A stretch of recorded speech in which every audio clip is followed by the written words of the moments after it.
Hello दोस्तों, कैसे हो। जय भीम, नमो बुद्धाय। तो दोस्तों, आज हम लेके आए हैं वीडियो चमार जाति का इतिहास जानकर चौंक जाओगे। तो चलो हम वीडियो शुरुआत करते हैं। आज हिंदू समाज अलग अलग जातियों में बिखरता जा रहा है। ऊंची और नीची जाति का गंदा खेल लगातार बढ़ रहा है। कुछ धर्म के ठेकेदार तो कुछ राजनीतिक संगठनों से जुड़े नेता जातिवाद राजनीति के चक्कर में हिंदुओं को बांटने का काम कर रहे हैं। साल 2011 की जनगणना के अनुसार भारत में 20 करोड़ से अधिक लोग दलित समुदाय से ताल्लुक रखते हैं और इसी समुदाय की एक प्रमुख जाति चमार भी है। आज भले ही चमार शब्द का प्रयोग किसी का अपमान करने के लिए किया जाता है, लेकिन चमार असल में क्षत्रिय हुआ करते थे। चमारों का अपने आप में एक गौरवशाली इतिहास रहा है। विदेशी आक्रमणकारियों के खिलाफ आवाज उठाने से लेकर भारत की आजादी तक चमारों का योगदान बहुत महत्वपूर्ण रहा है। आपको जानकर हैरानी होगी कि प्राचीन काल में चमार जाति का कहीं भी वर्णन नहीं मिलता है। तो फिर चमार जाति कैसे अस्तित्व में आई? क्यों सूर्यवंशी क्षत्रियों से ताल्लुक रखने वाले कुछ लोगों को आज चमार कहा जाता है? तो आज की इस वीडियो में हम चमार जाति के बारे में विस्तार से आपको बताएंगे और साथ ही हम दावे के साथ कहते हैं कि इस वीडियो को देखने के बाद चमारों के प्रति आपकी सोच में जरूर बदलाव आएगा। हिंदू धर्म के अनुसार इस दुनिया की रचना ब्रह्मा जी ने की है और प्रत्येक जीव ब्रह्मा जी द्वारा ही बनाया गया है। ईश्वर ने धरती के सभी मनुष्य को एक समान बनाया है, लेकिन समय के साथ साथ इंसान पंथवाद और जातिवाद के चक्कर में पड़ता गया और इंसान ही इंसान की मौत को प्यासा हो गया। धर्म और जाति के नाम पर प्राचीन भारत में कभी कोई भेदभाव नहीं होता था। पहले लोगों को किसी जाति के आधार पर नहीं बल्कि वर्ण और उनके काम के आधार पर बांटा जाता था। आज के समय में जैसे डॉक्टर्स, इंजीनियर्स, टीचर्स, वकील जैसे अलग अलग पेशे हैं, ठीक उसी प्रकार पहले लोगों को उनके कर्म के आधार पर ही पहचाना जाता था। ब्राह्मण, क्षत्रिय, वैश्य और शूद्र के बारे में आपने पढ़ा भी होगा। ये सभी नाम लोगों को उनके कार्यों के आधार पर ही दिए गए थे। वही महाभारत और रामायण काल में भी इंसानों को अलग अलग आधार पर विभाजित किया गया है। उस समय देव, दानव, राक्षस, यक्ष, किन्नर और गंधर्व के आधार पर जाति तय की जाती थी, जो आज की जातिवाद से बिल्कुल भिन्न है। चमार जाति के बारे में वैसे तो कहीं उल्लेख नहीं है।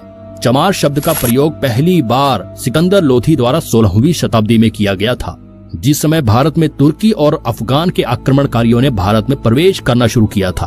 उस समय पश्चिम बंगाल में चर्मकार वंश का राज हुआ करता था। ये इक्ष्वाकु और सूर्यवंशी क्षत्रिय समुदाय से संबंध रखते थे। गौतम बुद्ध, चंद्रगुप्त और अशोक सम्राट भी इसी वंश के थे। राजा चवर सेन के शासन काल के दौरान चर्मकार वंश काफी ऊंचाइयों तक पहुंच गया था। संत रविदास जी भी चवर वंश के ही वंशज थे।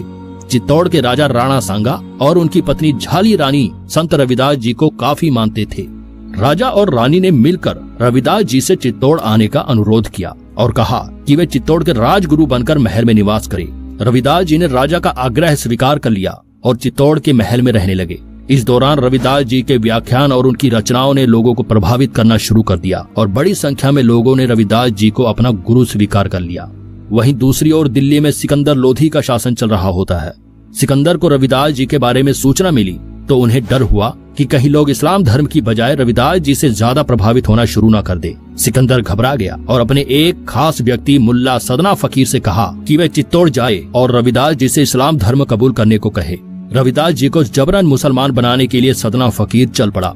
जब उसकी मुलाकात रविदास जी से हुई तो रविदास जी ने कहा कि वह शास्त्रार्थ और तर्क वितर्क कर ले। अगर सदना फकीर उन्हें पराजित कर देता है तो वह इस्लाम धर्म कबूल कर लेंगे, लेकिन साथ ही उन्होंने शर्त रखी कि अगर सदना फकीर हार जाता है तो उसे हिंदू धर्म कबूल करना होगा।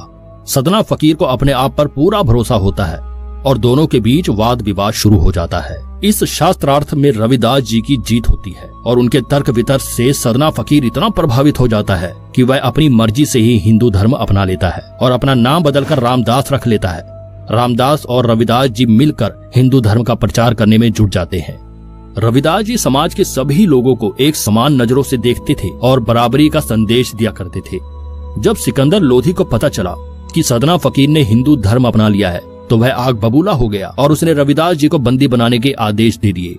रविदास जी को बंदी बनाकर एक कारागृह में डाल दिया गया, जहां उन्हें चमड़े के जूते बनाने का काम सौंपा गया। सिकंदर लोधी का हिंदुओं पर अत्याचार बढ़ता जा रहा था वह लोगों को अधिक से अधिक इस्लाम कबूल कराने पर मजबूर कर रहा था। रविदास जी को जब कारागृह में बंद किया गया तो क्षत्रिय राजाओं और चर्मकार वंश के लोगों का खून खौल उठा। कई राजाओं ने मिलकर दिल्ली को चारों तरफ से घेर लिया। सिकंदर लोधी के खिलाफ आम लोगों ने अपनी आवाज बुलंद कर दी। इस तरह लोगों के विद्रोह को देखते हुए लोधी ने संत रविदास जी को रिहा कर दिया। लेकिन सन 1520 ईस्वी में संत रविदास जी का देहांत हो गया और एक बार फिर सिकंदर लोधी का अत्याचार बढ़ गया। चर्मकार वंश के लोगों ने इस्लाम धर्म कबूल करने से साफ इनकार कर दिया। सिकंदर लोधी ने इस वंश के सैकड़ों हजारों लोगों को बंदी बनाया और उन्हें चमड़े के जूते और अन्य चीजें बनाने का काम सौंप दिया गया। विदेशी आक्रमणकारियों से पहले भारत में चमड़े के जूते या अन्य चीजों का प्रयोग नहीं किया जाता था और चमड़े को लोग अशुद्ध माना करते थे। इसके बाद सिकंदर लोधी ने चमड़े का काम करने वाले क्षत्रिय लोगों का अपमान करने के लिए उन्हें चमार कहकर संबोधित किया। चर्मकार वंश के लोगों का अपमान करने और इस्लाम कबूल न करने पर सिकंदर ने चमार कहकर इस क्षत्रिय समुदाय का बहुत अपमान किया। क्षत्रिय लोग हमेशा से ही अपने उसूलों के पक्के माने गए हैं। वे ना तो सिकंदर के आगे झुके और ना ही उन्होंने इस्लाम धर्म कबूल किया। इस तरह से अपने स्वाभिमान की रक्षा के लिए उन्होंने चमड़े का काम किया और तभी से चमड़े का काम करने वाले लोगों को चमार कहना शुरू कर दिया गया। इस जाति के लोगों की शिक्षा पर भी रोक लगा दी गई, जिससे कि उनकी आने वाली पीढ़ी को अपने गौरवशाली इतिहास के बारे में बिल्कुल भी पता न चल सके। चमड़े का काम करने के कारण ही उन्हें क्षत्रिय समुदाय से अलग कर दिया गया।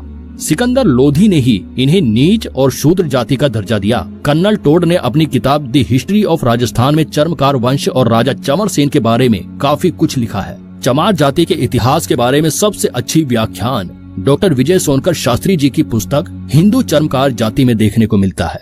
आज भी चमार जाति के लोग संपूर्ण भारत में पाए जाते हैं। भारत के अलावा नेपाल और पाकिस्तान में भी इस समुदाय के लोग रहते हैं। राजस्थान के कुछ हिस्सों में चमारों का रहन सहन और बर्ताव राजपूतों जैसा नजर आता है। महिलाएं घूंघट रखती हैं, तो वहीं पुरुष स्वाभिमान के लिए मूछें और पगड़ी रखते हैं। आज किसी दलित को या इस जाति के लोगों को चमार कहा जाए तो वे काफी गुस्सा हो जाते हैं और अपमानजनक महसूस करते हैं। और वे अपनी जगह बिल्कुल ठीक भी है, क्योंकि जब वे चमार है ही नहीं तो भला किसी की गलत बातों को क्यों बर्दाश्त करे। दूसरे विश्व युद्ध के दौरान अंग्रेजों ने एक चमार रेजिमेंट का भी गठन किया था, जो एक पैदल रेजिमेंट थी। आधिकारिक तौर पर यह 1 मार्च 1943 को बनाई गई। चमार रेजिमेंट की सेना ने कोहिमा की लड़ाई में अपनी महत्वपूर्ण भूमिका निभाई थी और उसके लिए रेजिमेंट को सम्मानित भी किया गया था। 1946 में रेजिमेंट को भंग कर दिया गया था। समय समय पर लोगों द्वारा एक बार फिर से इस रेजिमेंट के गठन की मांग की जाती रही है। बाबा साहेब अम्बेडकर ने अपना पूरा जीवन दलित और पिछड़ी जाति के लोगों को समाज में बराबरी का तबका दिलाने में समर्पित कर दिया। आज भी चमार और अन्य दलित समुदाय के लोग भीमराव अंबेडकर को अपना आदर्श मानते हैं। जरा सोच कर देखिए कि यदि चर्मकार वंश के इन क्षत्रियों ने इस्लामिक आक्रमणकारियों के खिलाफ अपनी आवाज न उठाई होती और इस्लाम धर्म कबूल कर लिया होता तो आज भारत में मुसलमानों की संख्या 50 करोड़ से भी अधिक होती। और इस बात को भी नकारा नहीं जा सकता कि शायद हिंदू से भी ज्यादा मुसलमान की आबादी आज देश में होती। हिंदू धर्म और समाज की रक्षा में चमार जाति का योगदान कभी भुलाया नहीं जा सकता। तो दोस्तों, उम्मीद करते हैं कि आपको ये वीडियो पसंद आई होगी और चमार जाति के गौरवशाली इतिहास के बारे में भी आप समझ गए होंगे। आज के बाद यकीनन चमारों को देखने का नजरिया भी बदल जाएगा। आज लोग सेक्युलर होने के नाम पर ईद पर सवैयां खा सकते हैं, तो फिर भला एक चमार या दलित के घर का पानी पीने में क्या ऐतराज है। ईश्वर ने प्रत्येक मनुष्य को एक समान बनाया है और हमें ईश्वर की रचना में भेदभाव नहीं करना चाहिए। अगर आपको वीडियो अच्छी लगी हो तो इसे लाइक और शेयर जरूर कर देना।